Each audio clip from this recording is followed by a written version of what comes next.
কপাল পুড়ল চাঁদাবাজদের। ইতিহাসের সেরা ব্যবধানে জয়ী এমপি হাসনাত আব্দুল্লাহ বলেন, এই মুহূর্ত থেকে চাঁদাবাজির কবর ঘোষণা করা হলো।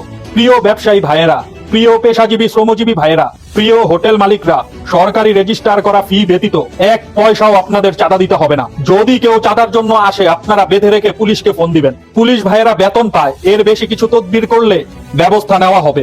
দেশের প্রতিটি এমপি যদি এরকম মেন্টালিটি নিয়ে চলে, বাংলাদেশ থেকে দুর্নীতি ঝড়ের গতিতে ভেঙে চলে যাবে। কি বলেন আপনারা? ভিডিওটি ভালো লাগলে লাইক এবং শেয়ার করে সকলকে দেখার সুযোগ করে দিবেন। ধন্যবাদ। ডায়মন্ডদেরকে হারিয়ে দিল মানুষ। অন্ধের দেশে আয়না বিক্রি করতে আসতে নেই, কারণ ওরা তো চোখেই দেখে না, তাহলে আয়না দিয়ে কি করবে? এরা নির্বাচনে হেরেছে, বিশ্বাস করা যায় না। আমরা এমন দেশে বাস করি যেখানে মানুষ ব্যারিস্টার আলেমদের পাশ করায় না, পাশ করায় দুর্নীতিবাজ লুটপাটকারীদের। একমত হলে লাইক, কমেন্টস এবং শেয়ার করে পাশে থাকার আহ্বান রইল। ধন্যবাদ। আব্বাস আর নাসির উদ্দিন পাটোয়ারির খেলা জমবে। গণভোটে হ্যাঁ জয়যুক্ত হয়েছে। উচ্চকক্ষ গঠন হবে এখন পিআর পদ্ধতিতে। হেরে গেলেও সংসদে আসবেন নাসির উদ্দিন পাটোয়ারি। নাসির উদ্দিন পাটোয়ারি সংসদে থাক, আপনি কি চান? গঠনমূলক কমেন্টস করে আপনাদের মতামত জানিয়ে যাবেন এবং পাশে থাকবেন ফলো করে। ধন্যবাদ। বিএনপি নির্বাচিত হওয়ার পরপরই গ্রামাঞ্চলে সন্ত্রাসী কর্মকাণ্ডে লিপ্ত হয়ে গেছে অলরেডি। বিএনপির কর্মীরা প্রতিদ্বন্দ্বী প্রার্থীর কর্মীদের ঘর বাড়ি ভেঙে দিচ্ছে, জ্বালিয়ে পুড়িয়ে দিচ্ছে। এরকম সহিংসতার দায়ে নিজ দলের কর্মীকে পুলিশে দিলেন চাঁদপুরের নবনির্বাচিত এমপি শেখ ফরিদ। ধন্যবাদ শেখ ফরিদ সাহেব, এ ধরনের সহিংসতাকে রুখে দিন। তা না হলে এর দায় আপনাদের নিতে হবে। সব দোষ চরমনায়ের। তারা 0.01% ভোট পাওয়ায় আমরা হেরে গেছি। এই 1% ভোট আমরা পেলে ঠিক জিতে যেতাম। নিশ্চয়ই তারা মুনাফেক। এই চরমনায়ের কারণে আমাদের জামাত ইসলাম তারা একটা বাস দিয়ে গেল। এই চরমনায়ের উপযুক্ত ব্যবস্থা নিতে হবে। কি বলেন?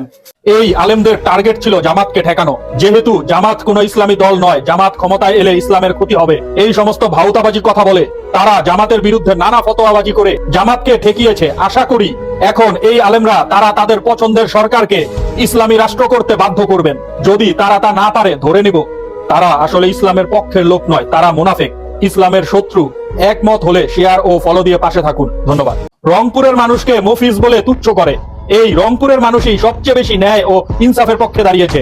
যাদের নিয়ে উপহাস করা হতো তারাই অন্যায়ের বিরুদ্ধে মাথা উঁচু করে দাঁড়িয়েছে। আর সারা দেশের বাকি অনেক জায়গায় যারা বড় বড় কথা বলে, তারা শেষ পর্যন্ত চাঁদাবাজি আর স্বার্থপরতার মাঝেই রয়ে গেছে। রংপুর প্রমাণ করেছে অভাব নয়, সততা আর সাহসী মানুষকে বড় করে। প্রিয় রংপুরবাসী, আপনাদের সবাইকে আমার স্যালুট।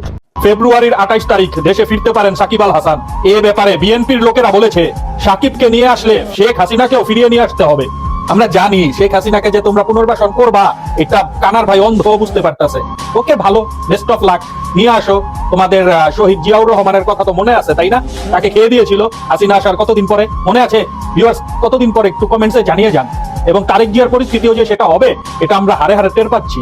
এই ছাত্রদল বিএনপি এতটা যে নিকৃষ্ট, হাসিনা পালিয়ে না গেলে কোনোদিন তা জনগণের জানাই হতো না। তারা লিগকেও ছাড়িয়ে গেছে। একমত হলে লাইক, কমেন্টস এবং শেয়ার করে পাশে থাকার আহ্বান রইল। ধন্যবাদ। বিশ্বাস হয় না একটা ছেলে কারো ক্ষতি না করে শুধু দেশটার ভালো চেয়েছিল, ন্যায় আর সত্যিকারের এক স্বাধীন দেশ চেয়েছিল। ছেলেটাকে তারা মেরে ফেললো, কেউ কিচ্ছু করলো না, এমনকি তার বিচারটাও করলো না। হাদির আত্মা কিয়ামত পর্যন্ত অভিশাপ দিয়ে যাক এই জঘন্য গোলামির জাতিকে। এখনো বিশ্বাস হয় না, কি আশ্চর্য, জলজ্জান্ত ছেলেটা হারিয়ে গেল, সে আর কোথাও নেই। প্রিয় ভিউয়ার্স, গঠনমূলক কমেন্টস করে আপনাদের মতামত জানিয়ে যাবেন। ধন্যবাদ। চরমনাই 3 ভাইয়ের শোচনীয় পরাজয় হলো। এই পরিস্থিতি আপনি কিভাবে দেখছেন? এমন পরাজয়ের কারণটা কি বলুন তো, কেউ বলতে পারেন? কাতার থেকে ইরানে হামলা চালাবে যুক্তরাষ্ট্র। কাতারে মোবাইল মিসাইল লঞ্চার করেছে যুক্তরাষ্ট্র। ইরানের সাথে উত্তেজনার মুহূর্তেই এই পদক্ষেপ নেয় যুক্তরাষ্ট্র। বিশেষজ্ঞরা অনুমান করছে কাতার থেকে হামলা চালাবে যুক্তরাষ্ট্র। তবে ইরান বলছে, যদি এমনটা হয় তাহলে কাতারকে আগে ধ্বংস করা হবে। প্রিয় ভিউয়ার্স, আপনারা কার পক্ষে আছেন, ইরান নাকি আমেরিকা? আমি বাংলাদেশের মানুষকে প্রতিশ্রুতি দিচ্ছি, আমার ভাই হাদি হত্যার বিচার নিশ্চিত করব ইনশাআল্লাহ।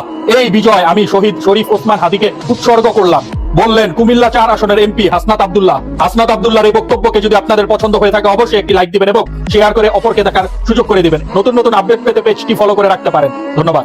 বিএনপির নেতাদের মধ্যে একমাত্র লুৎফর রহমান বাবর সাহেবের মুখ থেকে এখন পর্যন্ত কোনো মিথ্যা কথা শুনি নাই।